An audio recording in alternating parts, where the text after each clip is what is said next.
안녕하세요. 캔들피그와 김하백의 나불대화 시간입니다. 코로나 때문에 안 그래도 수출 경기도 안 좋은데 환율이 비정상적으로 급하게 떨어지고 있는데요. 정부에서도 이 상황을 상당히 예의주시하고 있고 상황이 더 심각해지면 시장 안전 조치 카드를 꺼내들겠다고 하고 있습니다. 그래서 오늘은 최근 환율 떨어지는 걸 외환시장에서는 어떻게 보고 있는지 한번 알아보도록 하겠습니다. 반갑습니다. 김하백님.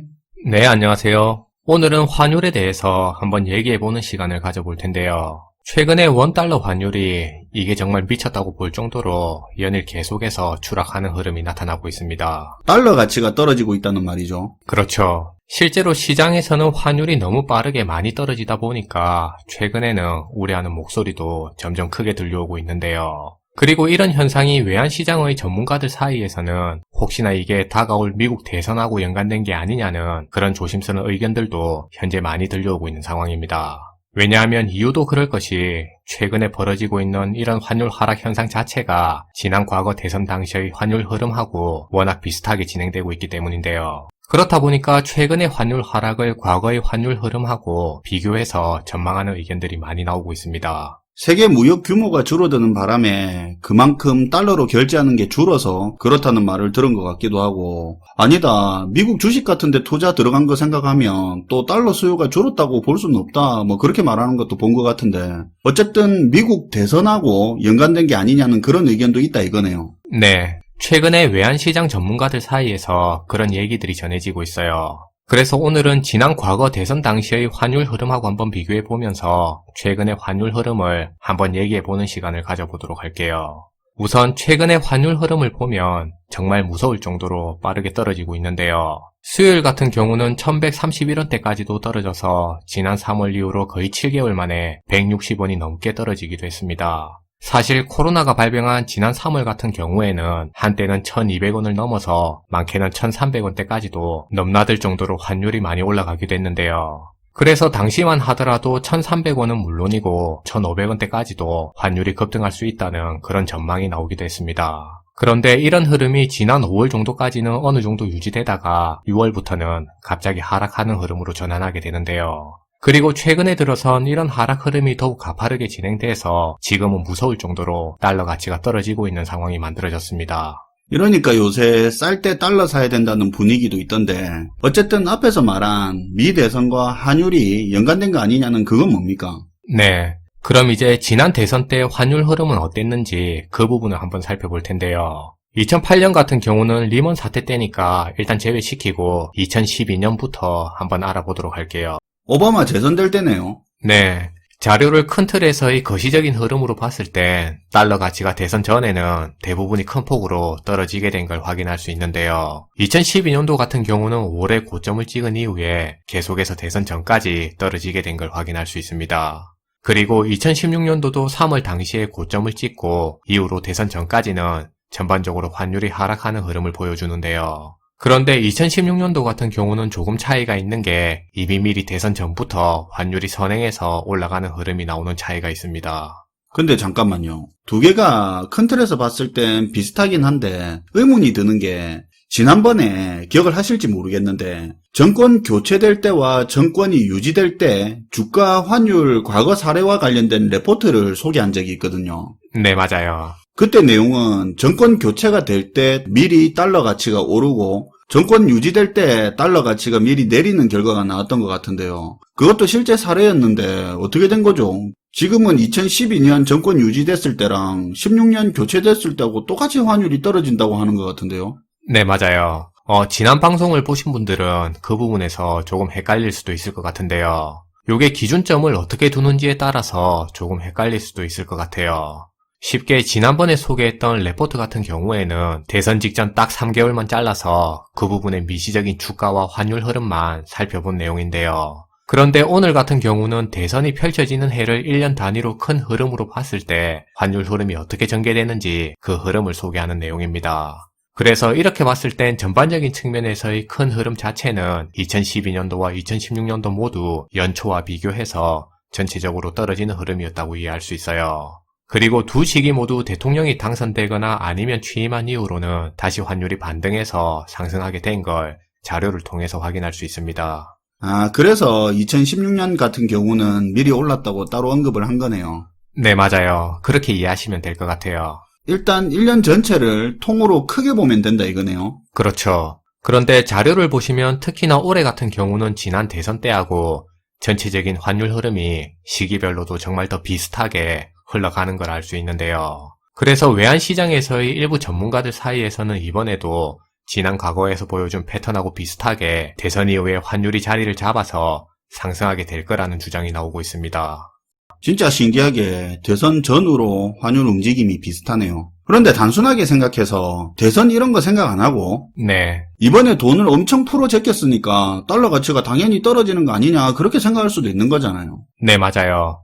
그 부분도 맞는 얘기라고 할 수 있는데요. 그런데 미국이 달러를 많이 풀어서 달러 가치가 떨어졌다고 보기에는 실제로 중국이나 유럽 같은 다른 나라들도 이번에 같이 돈을 많이 풀었다고 볼 수 있습니다. 실제로 미국만큼은 아니더라도 경제 규모가 허락하는 한도 내에서는 세계의 많은 나라들이 이번에 돈을 많이 푼 게 사실인데요. 각종 재정 지원의 통화 정책도 펼쳐서 달러만큼이나 세계의 많은 돈들이 이번에 코로나 사태로 인해서 시장에 공급되게 됐습니다.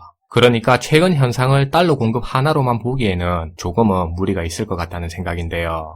그리고 앞에서 살펴본 2016년 당시의 환율 흐름을 보더라도 이게 사실이 아닌 걸 확인할 수 있습니다. 앞에서 2016년도에 펼쳐진 대선 전에 이미 환율이 크게 떨어져서 달러 가치가 하락한 걸 확인했는데요. 그렇다면 당시에도 달러를 많이 풀어서 달러 가치가 떨어졌다고 생각할 수 있어요. 그런데 사실은 당시에는 미국이 기존의 양적 완화를 종료한 시기로 금리를 올려서 오히려 시장에 공급된 달러들을 걷어들이는 시기였는데요. 그러니까 중앙은행에서는 달러를 걷어들이는데 시장에서는 오히려 달러 가치가 떨어지게 되는 그런 현상이 지난 대선 전에 벌어지게 됐다는 얘기가 됩니다. 그건 또 그렇네요. 근데 외환시장의 일부 전문가들이 이번에도 비슷한 상황이 될 거라는 의견을 냈다면 나름 이유가 있을 것 같은데요. 네. 1차적으로는 앞에서 얘기한 것처럼 지금의 흐름 자체가 과거하고 너무 비슷하게 흘러간다는 이유인데요. 아무래도 대선과 관련해서 그동안에 몇 차례나 비슷한 흐름이 반복해서 나오다 보니까 최근의 환율 하락도 이런 대선 흐름과 같은 맥락에서 연관해서 얘기하는 측면이 있는 것 같습니다. 그리고 또 다른 측면에서는 미 대선이 끝나면 불확실성도 해소될 거라는 그 기대감이 있는 것 같은데요. 예를 들면 대선이 끝나고 대통령이 정해지면 미국이 펼치게 될 경제정책 문제라든지 아니면 외교나 국방 문제 등도 방향을 잡아서 달러의 가치나 그 위상도 시장의 불확실성 없이 자리를 잡을 수 있을 거라는 주장입니다. 그래서 외환시장에서는 항상 대선 전에는 이런 불확실성이 존재하다 보니까 대선 전에는 그 불확실성이 커져서 그동안의 달러 가치가 떨어진 거 아니냐는 주장인데요. 실제로 앞에서 살펴본 그림으로만 봐서도 좀 이상하리만치 항상 비슷한 흐름을 보여준 게 사실인 것 같아요. 불확실성이라는 부분이 크네요. 그럼 환율이 미 대선 영향이 클 거라는 생각을 가진 사람들 입장에서는 환율이 선거 끝나고 연말이나 연초쯤 해서 다시 올라갈 걸로 보는 의견이라고 생각할 수도 있겠네요. 김하백님은 개인적으로 어떻게 생각합니까? 네. 그런데 개인적인 생각으로는 이번에는 좀 다를 것 같다는 생각을 가지고 있어요. 이번에는 왠지 다를 것 같다. 네. 왜 그렇게 생각하는 거죠? 개인적으로는 현재 시장에서는 크게 세 가지 측면에서 환율의 상승보다는 오히려 하방 압력을 더 많이 받게 될 거라는 생각인데요. 아무래도 첫 번째로는 최근에 중국의 경제 성장이 달러의 발목을 잡아서 달러 가치를 하방으로 떨어뜨리는 그런 요인이 될 가능성이 있다는 생각을 가지고 있습니다. 좀 쉽게 이야기하자면요. 보통의 경우에 한 나라의 경제가 좋아지면 그 나라의 국가 신용도도 오르고 덩달아 그 국가의 화폐 가치도 같이 상승하는 게 일반적인 모습인데요. 예를 들어 현재 시장에 매년 7, 8% 정도로 성장하는 나라가 있으면 다른 나라에서는 그 나라에 투자하려고 달러라는 돈을 싸들고 몰려들게 됩니다.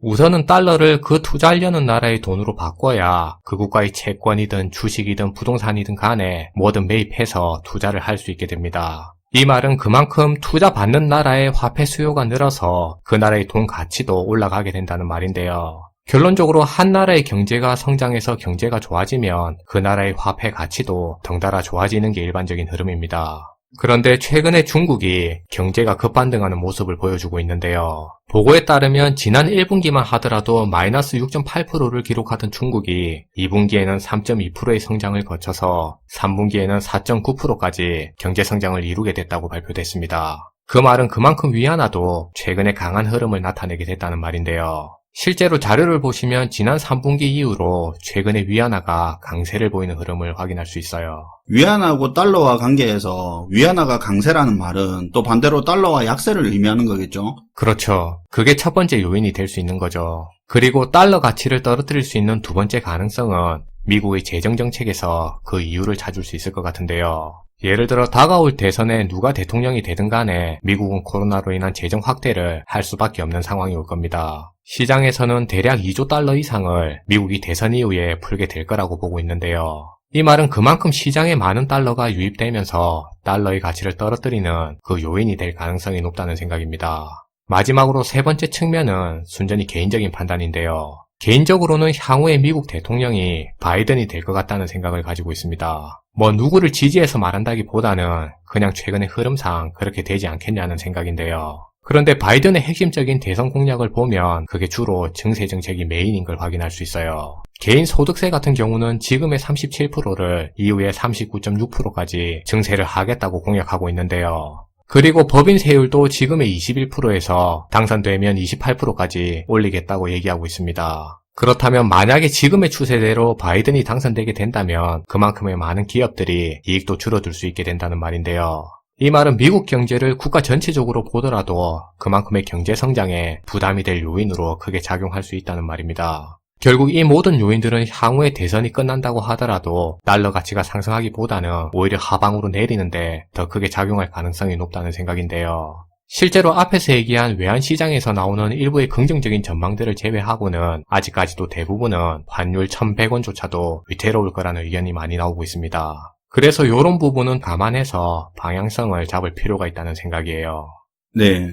김화백님 이야기는 개인적인 생각일 뿐이니까 이 사람은 이렇게도 생각하는구나 해주시면 좋을 것 같습니다. 오늘도 잘 들었습니다, 김화백님. 네, 감사합니다. 미 대선하고 환율 관계가 또 맞아 들어갈지 아니면 이번엔 다를지 한번 지켜봐야 될 것 같은데요. 내년 봄 정도는 돼봐야 확인이 가능할 텐데 또 그때 되면 분명히 까먹을 거니까 메모를 한번 해놔야 되겠네요. 시청해주셔서 감사하고요. 지금까지 나불대야 시간이었습니다.